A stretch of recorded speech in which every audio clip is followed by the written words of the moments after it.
up, buds? And welcome to another episode of the Earbuds Podcast, the podcast where two friends talk about one album for certain minutes. And we are the Earbuds Podcast, me and you, my dude. You and me? You and me and you. All right. I was trying to, I guess I wasn't being a gentleman. You and I are part of the Earbuds Podcast. My name is Lucas Inderkovs. Your name is Brett Hanrahan.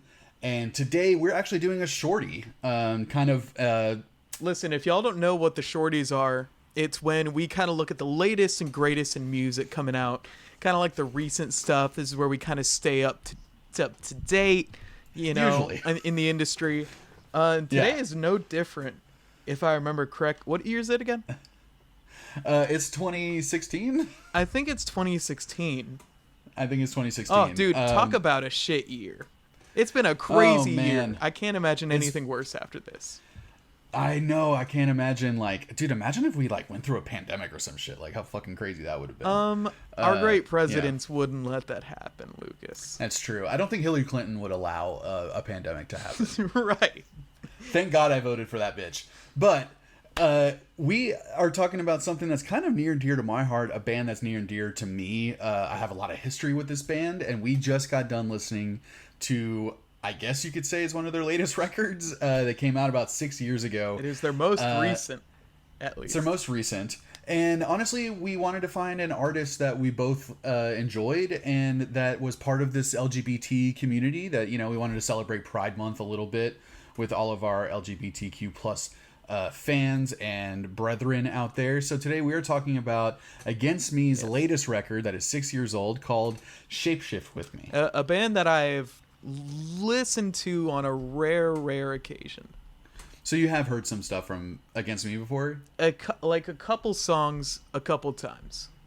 Okay, nice. I love Against Me.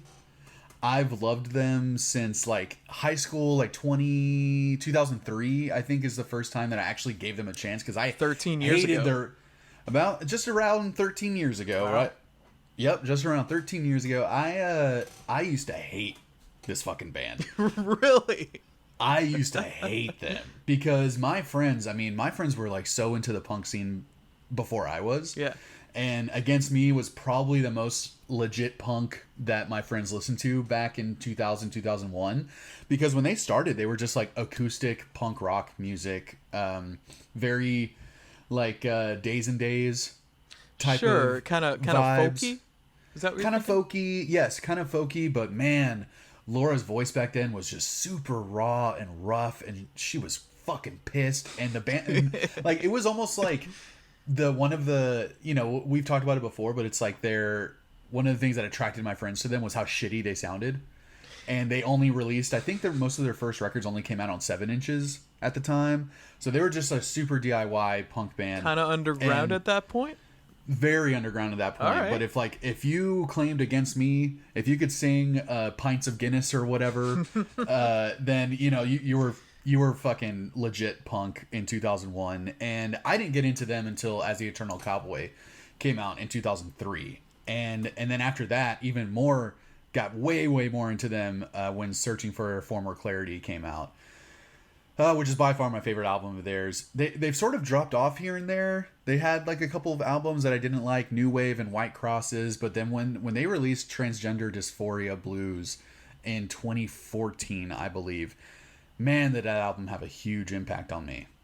I remember when that album came out, it was kind of, I'm not going to say the talk of the town or anything, but it was interesting. It was a big deal. Yeah. It was a very big deal. Laura Jane, the singer of Against Me, was, I think, in the midst of her transition or had just fully transitioned from male to female at that time. And, dude, that's what that whole album was about. It was so, the themes and the lyrics were just so heavy and heartfelt, and I think obviously people who listen to this podcast have realized by now that I'm a crier. And look, it's the first thing you're gonna get to know about Lucas. I'm a crier. Second time we met, you were like, "God, I miss you so much." It's been a couple days, and I cried too. Yeah. You kind of spread it a little bit. I know. We've shared tears before in the past. Yeah. I'm a crier, man. I don't give a fuck. I'll admit it. I cry very easily. And I think the best part of the fact that I cry so easily is that music really, really, really gets me emotionally driven sometimes. Like, I've told you that I cry at Killswitch Engage almost every time I listen to them. That's insane. I almost cried at the Arcs Bandits show the other night. I was just like, I was overtaken. I mean, for something like that, I would have expected it. You're right, my favorite band and everything, yeah. But man, listening to Transgender Dysphoria Blues, it really made an impact on me, and I basically listened to it nonstop in 2014. It was a transition period for me too, transitioning from a college student to working a professional career in a very corporate setting. And if there's anything that other listeners might know about me too, is that I'm the opposite of corporate. I fucking hate corporate life and corporate culture and all that stuff. So I was really struggling trying to figure out who I was in this new setting. And Laura Jane was trying to find out who she was after she transitioned, and I really connected with that in different ways, but with similar themes, I guess, similar tones. Yeah, it's I think the concept of growth keeps coming up in our conversations too, and I think that was a big part of it. Yeah, and the whole, her being transgender is also the main theme of this album, I'd say. Yes. Shapeshift with me. I'd say all but maybe one of the songs kind of have to do, maybe two. Maybe with, two, yeah. Their newfound identity. Yeah, I think... like Suicide Bomber, I think has nothing to do with transitioning or finding a new identity or anything like that. I think this album, Shapeshift with Me, obviously, yes, is continuing the themes of transition and growth and rediscovering who you are, and also dealing with a lot of the heartbreak and emotional impact that something like what Laura Jane did can bring. Right. So it's also kind of like a loose concept album of like falling in and out of love, because I think, and with great, like Laura Jane kind of like serving as a narrator of that, because a lot of the songs, especially on Dysphoria, man, I can never get it right, Transgender Dysphoria Blues. There we go. I know a big thing that happened to Laura was when she first started transitioning, her wife was very supportive of that and seemed to be very understanding of that. And then once Laura started really, really seeing the changes in her body and her voice and the way that she carried herself and the way that she dressed and everything, her wife just like couldn't handle it, so they ended up getting divorced. And Laura Jane was going into this whole transition period with this, support system of her wife, and then eventually that all went away. And I hear a lot of that in these lyrics too. Yeah, there are definitely a couple songs on here that might even just directly be talking about her ex-wife, and just anyone going through a change as big as this are gonna kind of test their close ones and their loved ones. It tests like, this is who I want to become. I'm changing into the me that I want to be. Is that someone you're gonna like? Is that someone you're gonna still like be with? Right. But it's so, I mean, I've watched episodes of Queer Eye for the Straight Guy, and they have people who have transitioned on there and everything, and I don't understand how someone can, oh, my son is now my daughter, and for some reason I can't accept this, or for some reason they're not the same person to me anymore, and I don't understand that concept. I'm sure as a sexual partner, that might be a completely different level of, acceptance, and understanding. Part of transitioning is kind of shedding this mask that you made yourself. Right. So in a lot of instances that I've seen, transitioning really is becoming a new person. Yeah, for sure. And so, but the beautiful aspect of it is becoming who you've always been. Sure. Deep down, it's like discovering yourself. It's a really beautiful thing, and something that should be celebrated and supported for sure. And it's interesting, man. I remember listening to Searching for a Form of Clarity right before I graduated high school, and there's one song, I think it's the last song, the closer, where Laura Jane, who wasn't going by Laura Jane at the time, but she was talking about, the lyrics really stood out to me, and I remember talking to my friends about it and thinking, like, what do you think they mean by this? And she was saying, my mother always told me that if I was born a girl, she would have named me Laura. I would have worn this type of dress, and I would have been into these things, and blah, blah. And I remember hearing that and asking my friends, like, dude, what are they talking about? Like, if I was born a girl, I would have been named Laura. And, you know, it was just something like that was kind of a debate in my group of friends for a little while after that album came some out. Theories sprouting. Yeah, trying to think of like what they meant by this, and then 10 years later, I read Laura Jane Grace, singer of Against Me, and I look at the picture, I'm like, holy fucking shit. Like, dude, and her name's Laura. I'm like, she was talking about it like 3-4 albums ago. It seems like she kind of knew. Yeah, she definitely knew. She definitely knew back then. And I think, you know, she struggled a lot with drugs and alcohol throughout, you know, their career and everything. And I think, I don't know if those sparked anything in her or made her kind of do this internal, you know, self-reflection or something like that. But I was really nervous to hear their newer stuff because I was just like, man, now her name's Laura. Like, what is she going to be talking about? What is she going to sound like? But, like, her voice really hasn't changed much. She's still super fucking gruff. Well, tell me, and I love it. Tell me kind of about the music, because I'd never really gotten into Against Me.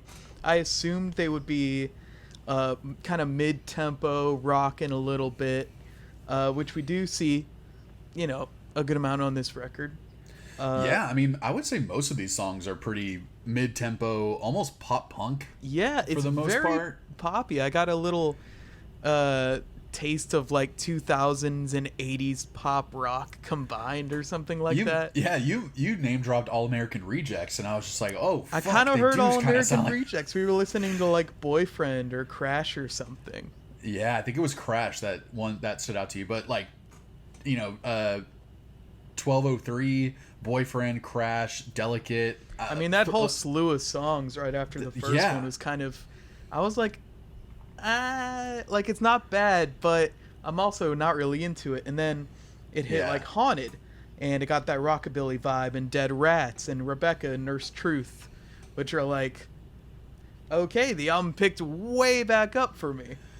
Yeah, and Norse Truth and Suicide Bomber were very different for Against Me, because if you listen to, like I said, they started out as very punk, extremely punk. As the Eternal Cowboy was a very loud, very punk rock, very fast album. Searching for a Former Clarity, they allowed themselves to get a little darker and slower in songs, but there was still a lot of just loud, angry music in there. Yeah. And then you got to New Wave, and you got to White Crosses, I think it was called. That's when they started slowing it down. That's when they started getting a little more mid-tempo. And they really, really fucking hit their stride, I think, with Dysphoria Blues. I think this is a derivative of Dysphoria Blues, this whole album. Okay. It continues the same themes and the same music and the same songwriting for the most part, but I think it's like a lesser version of that album. That album to me is a 9.0, if not above. I absolutely fucking adore that record. Damn. And again, you know, had a very personal connection to it. This album is kind of more of the same and just not as good. Yeah, it's so much poppier than I expected. It's like so much poppier. They were trying to go for a hit or something. I mean, yeah, I literally, what song was it, dude? Crash, the one that you said that sounds like All American Rejects. Yeah. That I feel like that could be on the radio tomorrow, and I've literally never said that about an Against Me song. And so never, not once. I mean, I don't know. Maybe that's just where their music interests lie. You know, this is the last album they had. I don't know if they're done. I don't know if they just like haven't released music. Yeah, I don't know if they're done either. You know, I think this album, you know, I've noticed that their lineup has changed a lot throughout the years, especially their drummers. It almost seems like every 3 or 4 years they get a new drummer. Yeah, so, you know, with this album and with all their later stuff that has come out, I think they've released like singles and stuff since then, but they've had basically different. They had a different drummer and a different bassist for this record. Dang, well, that's weird because I really like the bassist on this one. I really fucking like the bass. That was like my favorite part of the music. What usually was there would be this chunky, fat, grimy bass, and then What was that one song where it was kind of like walking up and down and Yeah, it was haunting haunted haunts. yeah, just like It was going up very and down and just like, woof. yeah, very psychobilly, very fuzzy. I liked it a Yeah. lot. Then Dead Rats, the following one after that, had really chunky bass on it, very bass forward. You know, it's weird because I don't think, no offense, since you're a drummer, but I don't think a drummer and a bassist can really change a band's sound that much if the guitarist and the singer and everyone else isn't doing different shit too, right? So it's like, as a drummer, you come in and you kind of just fall in line with the band that you're in, and unless you get really involved like you did with Mortalis and everything, but it's like, I don't think this drummer really influenced this album that much. The drummer's good. I think his name's Adam Willard. I think he did a great job. He had a couple fills that I was like, oh, that was nice. But really, he's not doing much to guide the music in any sort of direction. It has to be the James Bauman, the lead guitarist, that's been doing this, who has been in this band since pretty much the beginning. Well, yeah, at this point, it seems like they just kind of get session musicians for everyone else, and maybe they make the songs together. Because there really weren't any standout moments from the drums for me, or even the guitar. There's really. maybe like, yeah, I mean, just not a lot of yeah. standout musical moments in general, I'd say. I think maybe yeah, the Nurse Truth. Was it Nurse or Norse? Because I wrote Norse. Norse. It is Norse. It's Norse Truth. I think I just say it wrong on purpose. Weird. That had That's my least favorite song on this record. It had an interesting bridge. Dead Rats had a speed up after a cool bridge that I appreciated. Really, yes. Yeah, I really like that ending. But aside from that, not too many like standout moments or anything like that to me. No, you know, the standout moments are bad for me. The two real standout songs on this album in terms of changing up their songwriting and Laura Jane's delivery and just kind of like very different music for what Against Me has been doing on the rest of the record is, you called it out, Norse Truth. I think it was by far my least favorite track on the record. It's literally the opposite of catchy, and most of this album is so catchy, and you can sing along to a lot of these choruses. Norse Truth, I did not want to sing along to it. I honestly, like, it bothered me. I thought the verses were very strange. It was almost like spoken word delivery. Yeah. I didn't like that. But it is probably the most interesting song on the record in terms of songwriting. And again, super personal lyrics. I think Laura just really, you know, she just fucking puts it all out there. Well, I think now's as good a time as any to get into Nar Nugs. Yeah, do it. Like, you know, I was going into this record thinking that I was going to have, everything was going to be an honorable mention. It was going to be so hard to pick my choice nugs. But that's not really the case. It's not really it changed a couple times, but it wasn't that hard. When I decided on it. It wasn't that hard.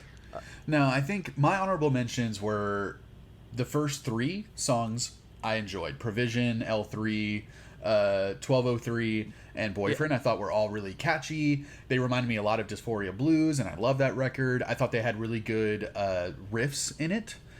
And I liked Laura Jane's thing with her lyrics where she can get really esoteric and really specific and almost like poetic at times, but then most of the time she is fucking on the nose, like just punching you in the face with what she's trying to say. And I love on Boyfriend where she's saying, treated me like a boyfriend, some dumb fucking boyfriend. Yeah, you know, it's her lyrics through this whole project I'm impressed with how like succinct they are. I guess she doesn't need a lot of lines to get across what she's saying, but maybe she'll use a couple to get the point across.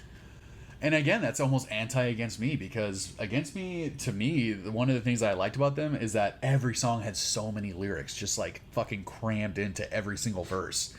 And she's gotten a lot simpler with her lyricism, which can be really good. I really like that Boyfriend had this kind of theme of like, are you attracted to my fading masculinity that you see in me, or are you attracted to the emerging femininity that you see in me? I thought that was a really, really cool concept to try and break down, and what a complicated set of emotions to work through. But other than that, I think Haunting Haunted Haunts was a fun one. Like we mentioned, all the rockabilly, psychobilly stuff. And Dead Rats. Those were all my honorable mentions. I think my first choice nug is 333 though. Really? 333? Yeah, I really liked It it. I really liked as soon as it started, it reminded me of a nice Disney Channel rock band.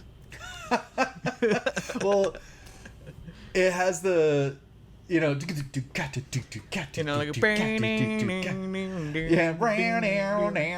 yeah.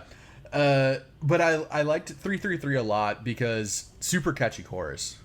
I felt like I really loved, like, in my head I was singing along because we're listening to it together, so I didn't want to fucking sing out loud. Right. But I was really like the chorus a lot. I like the theme that the 333 kind of like represents the Holy Trinity a little bit. Yeah, Father, Son, Holy Spirit, all that. Right, kind of an interesting concept to build off of. And I liked that, you know, we were talking about how Laura used to really fucking sardine can lyrics into every single fucking verse, and I 333 was kind of reminiscent of Old Against Me, where she used to use way too many words and just didn't give a fuck, and she would just like speed up and just say it faster to be able to fit it in. I like that she does that in the verses of 333. Like, but yeah, that chorus, man. All the devils that you don't know. Super catchy. That was the song there that I pointed out, that it had a weird 80s 2000s pop rock hybrid feel to it. Yeah, I think that little like, oh Mickey, you're so fine, fucking Tom. Yeah, that drums. helps. The harmonies on the chorus sound like very 80s to me. Yeah, very like chanty, almost like anthemic. Yeah, right. Yeah, and I thought the drums really stood out to me on that one, so that was a choice nug for sure. Well, I'll get to my first choice nug, which was Dead Rats. That's kind of surprising. One of your little honorable mentions. Yeah, I loved the chunky bass. Yeah, super chunked. I like the chorus, though I feel like they didn't quite stick the landing of the last line of it. That's what I mean, dude. Sometimes Laura can get kind of awkward with her lyrics and not really try too hard to like make it rhyme or make it sound like it fits well. Yeah, it was a right fucking fantasy. Or naive fucking fantasy. It was a whatever naive fucking fantasy. I'm just living in your house. But I thought the pace was cool.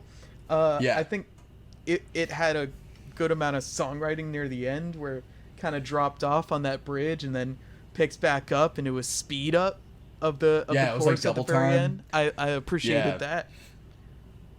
Yeah, I thought the riff was fun too. That like, and the drums doing the little rim shots. Yeah. Just like following along. I thought it was just messing around a little bit. Yeah, very bouncy.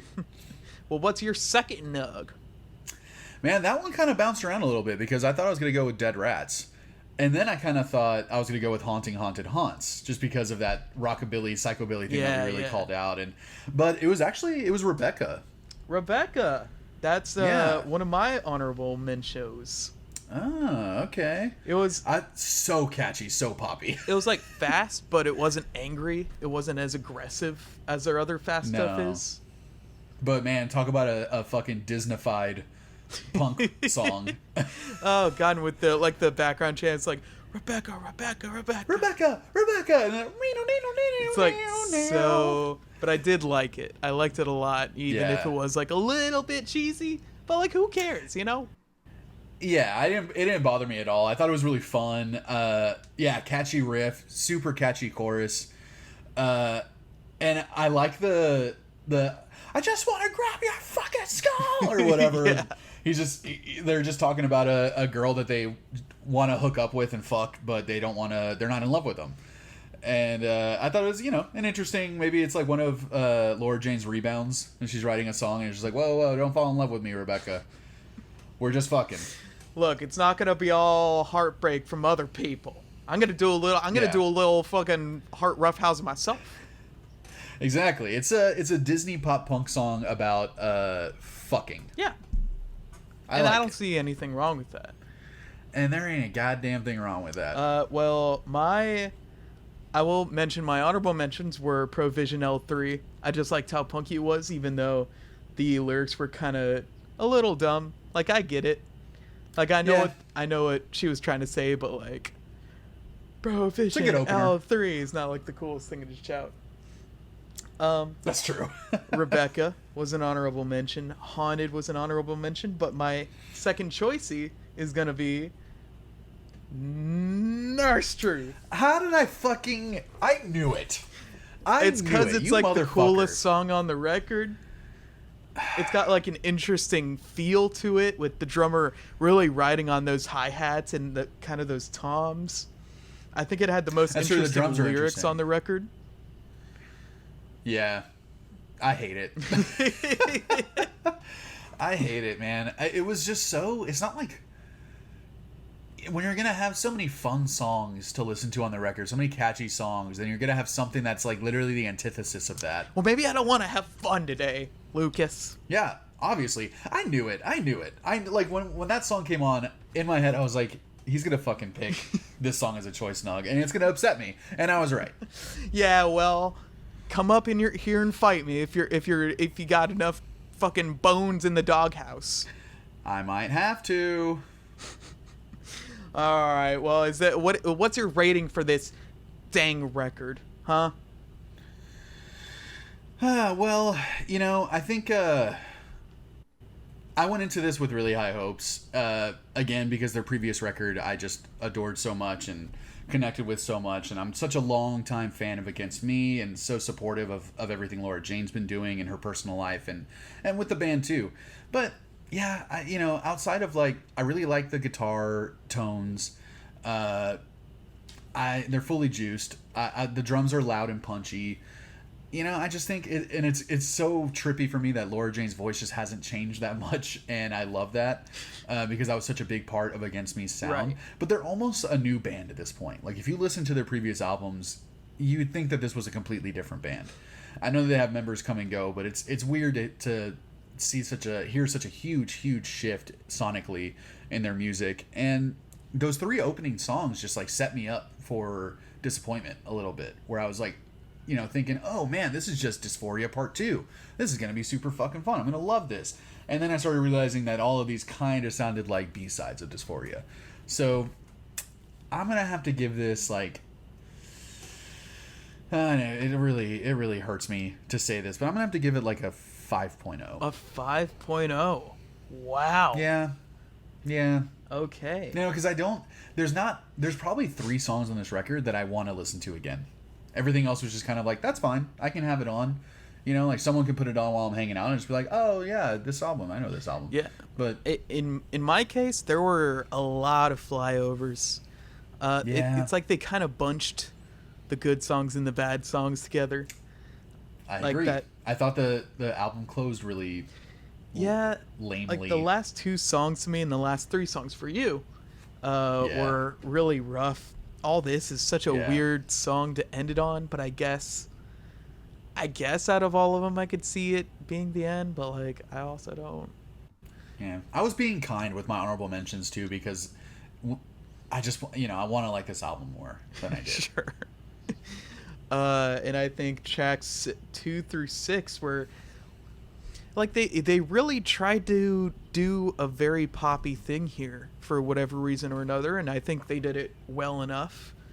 But I got to be in a very specific and lighthearted mood for that, even if the lyrics are a little more raunchy and a little more aggressive.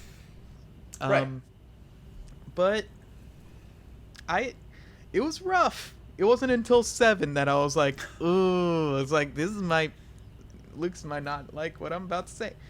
But you know what? Some good songs. It might grow on me. I'll probably listen to this album once more to see if anything hits me the next time. But sure. Until then, I'm gonna give it a hopeful 6.0. Wow, I'm surprised it's higher than mine. Yeah, I'm kind of like, I don't know. I don't have a history with the band. This is literally the first album I've listened to. It's true. Yeah, it's promised several people I would listen to more, and I have not yet, but that's just how life goes. Yeah, it's like you promised me that you listen to Bigwig. I don't even think you listen to one goddamn Bigwig song. Bigwig was my friend at Lucy in Disguise, okay? And they stole all that shit from them. So I don't fuck with Bigwig. Because Bigwig was my friend. Okay. I don't even know what bit this is about. Well, thank I you don't all even for know what we're referencing right now. thank you guys for watching. This was a Shorty. Namaste. Namaste. Find us on YouTube, not Facebook, anywhere but Facebook, I think, and Twitter. Yeah. Find us on Instagram at EBPcast. YouTube, just search Earbuds Podcast. We'll come up. Eventually. Yeah, we're on anywhere that you can listen to podcasts. Me and Brett are on Instagram as well. I'm at Jean-Luc Guitard. Brett is at Brett Hanrahan. We have a very exciting episode coming up soon. We're going to have an exciting guest. I cannot wait to have them on. It's going to be really, really fun. And yeah, buddies, let us know what you guys thought of this record. If you love Against Me, what did you think of this album? What other Against Me records should we cover on the podcast? Because I have a couple of ideas of my own. And what albums should we talk about in general? We're going to be doing some listener submitted episodes here pretty soon, and we have some good suggestions that we're going to kind of compile into some, longer episodes and kind of put it out there as a thank you for you guys getting involved and listening to us, man. So let us know what y'all thought. Rate us on whatever fucking podcast thing you can rate us on. I heard that that's a thing that you have to do. That's definitely a thing that has to happen. Yeah, so rate us if you like us. Give us how about this? Everyone that gives us a 5-star rating, we will fucking call you out on the next episode. We'll be like, hey, Chucklefuck420, thank you so much for the fucking. Dude, don't call out rating. Andres as the username like that. Whatever, man. I mean, he loves us, so he would be psyched for us to say his name. We fuck with him all the time. Doesn't matter. Yeah, exactly. Stick around for the next episode. We're gonna hopefully be talking about Cloak and Dagger's album, Lost Art, or Cloak Dagger. I don't know how you're supposed to pronounce it. Cloak Dagger. Okay, Cloak Dagger. And I think we have some members of the band joining us for that conversation, so that'll be really fun. Who knows? Who knows? Hey. Brett, what would you rate this episode? I'm going to rate this episode a fucking transgender dysmorphia out of 10. Nice. I'm going to rate this I don't want to offend anyone out of 10. Okay. Well, good luck with that. Yeah, Go ahead and walk on anything. eggshells for the rest of your life. I'm fearless. Okay, my bad. Happy Pride Month, everyone. Dude, fuck Hitler. Oh, I'll shit. say it. Oh, that's controversial. Yeah, no, I'll say it. Fuck Hitler. Oh, I mean, I sign off on that. I second it. I motion it. Okay, fuck Joe Biden. Whoa. Whoa. All right. With that said, dad. Bye, buddies. Brett, this was good. Lucas, this was good. Bye, y'all. Bye.